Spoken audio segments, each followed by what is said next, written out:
dilaksanakan pemeriksaan lebih lanjut. Pada pukul 15.00 kurang lebih, yang bersangkutan mulai diperiksa, adapun materi pemeriksaan adalah materi terkait dengan keterangan yang bersangkutan sesuai yang dilaporkan, yaitu tentang penistaan agama, yang dilaporkan adanya 3 LP, dan ini dilaksanakan oleh penyidik. Selesai kurang lebih pukul 19.00.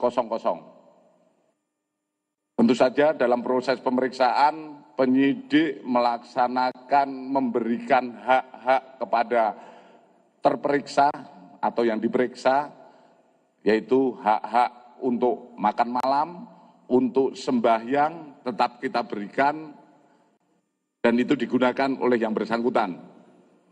Pada pukul 19.30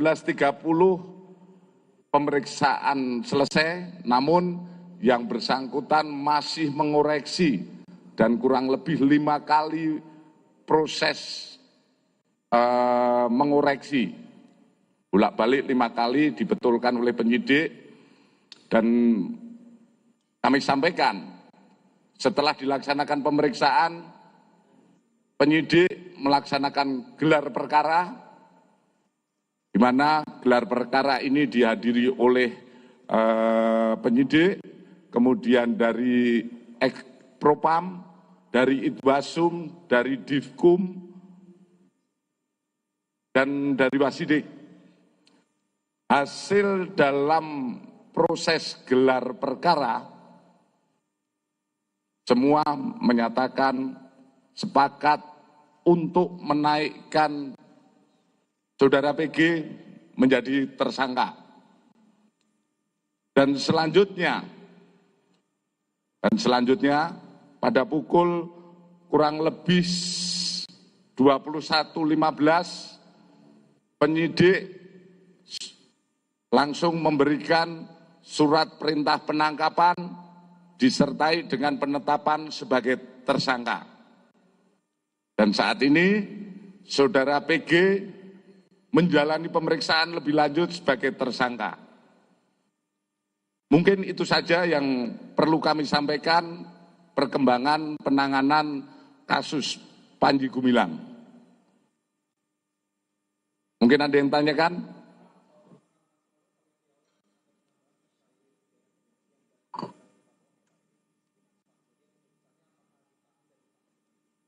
Pasal yang dipersangkakan, yaitu pasal 14 ayat 1 Undang-Undang nomor 1 tahun 46 tentang peraturan hukum pidana, di mana ini ancamannya 10 tahun. Kemudian pasal 45A ayat 2 junto pasal 28 ayat 2 Undang-Undang nomor 19 tahun 2016 tentang perubahan dan Undang-Undang nomor 11 tahun 2008 tentang informasi dan transaksi elektronika dengan ancaman 6 tahun, dan pasal 156A KUHP dengan ancaman 5 tahun. Perlu saya sampaikan pada rekan-rekan bahwa proses penyidikan sampai dengan saat ini, penyidik telah memeriksa 40 orang saksi dan 17 ahli, di mana penyidik sudah mendapatkan berbagai alat bukti, yaitu baik itu alat bukti elektronik, keterangan maupun ahli. Jadi untuk menetapkan tersangka, setidaknya penyidik sudah mengumpulkan 3 alat bukti tambah 1 surat. Ada lagi? Saat ini penyidik masih mempunyai 1 kali 24 jam. Jadi proses penyidikan kami saat ini hanya melaksanakan proses penangkapan. Untuk lebih lanjut, kita lihat perkembangan penyidikan yang dilaksanakan malam ini. Mungkin yang bersangkutan mau menjelaskan lebih jauh lagi atau kita periksa lebih detail lagi dengan melihat kondisi yang bersangkutan. Kalau itu tidak selesai, kita lanjutkan besok pemeriksaan. Dan status yang bersangkutan saat ini masih dalam pemeriksaan ataupun penangkapan, di mana penyidik mempunyai kewenangan 1 kali 24 jam.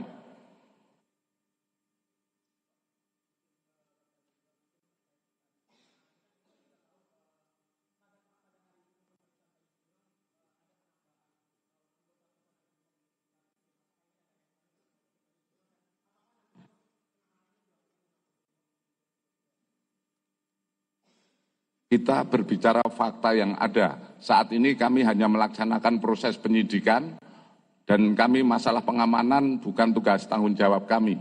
Seperti yang mungkin kami sampaikan kepada rekan-rekan media yang WA kepada saya, bahwa kami hanya melaksanakan proses penyidikan.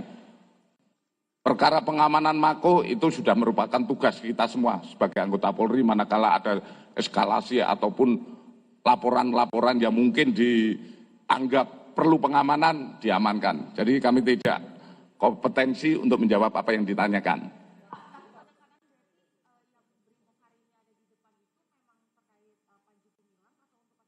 Barusan saya jelaskan, Pak.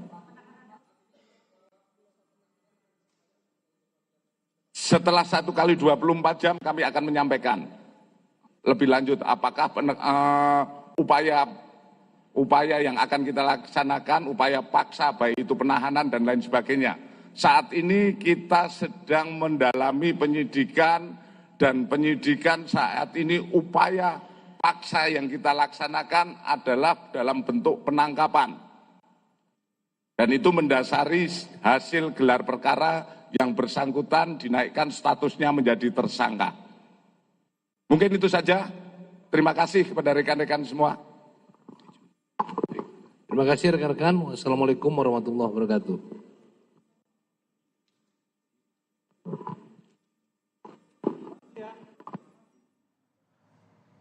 Panji Gumilang, pemimpin Pondok Pesantren Al Zaitun, resmi ditetapkan sebagai tersangka kasus penistaan agama, saudara. Ini adalah konferensi pers yang tadi sama-sama kita dengarkan, yang disampaikan oleh Dirtipidum Mabes Polri, Brigjen Juhandani. Ada sejumlah hal yang menjadi pertimbangan hingga akhirnya pemimpin Ponpes Al Zaitun, Panji Gumilang ini akhirnya ditetapkan sebagai tersangka penistaan agama, saudara. Setelah memeriksa 40 saksi dan juga 17 ahli, akhirnya sudah ditemukan 3 alat bukti dan juga 1 surat yang digunakan untuk menetapkan Panji Gumilang sebagai tersangka kasus penistaan agama, saudara. Ini mengacu pada Undang-Undang Nomor 19 Tahun 2016 tentang informasi transaksi elektronik dan juga pasal penistaan agama, yaitu pasal 165 KUHP, saudara, dengan ancaman 5 tahun penjara, saudara. Dan saat ini pemimpin Pondok Pesantren Al Zaitun Panji Gumilang akan ditahan 1 kali 24 jam. Kemudian nanti akan dilakukan pemeriksaan lebih lanjut terkait dengan kasus penistaan agama ini, saudara.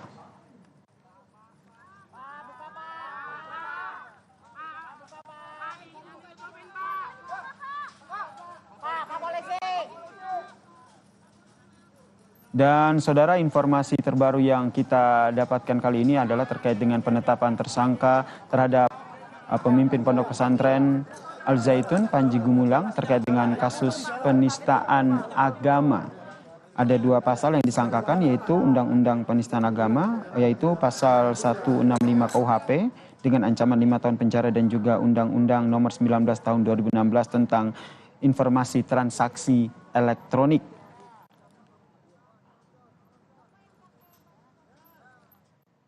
Dan informasi ini akan kami update kembali dalam program berita Kompas TV selanjutnya. Demikian Breaking News Kompas TV, saya Yasir Ninama pamit. Selamat malam, salam sehat.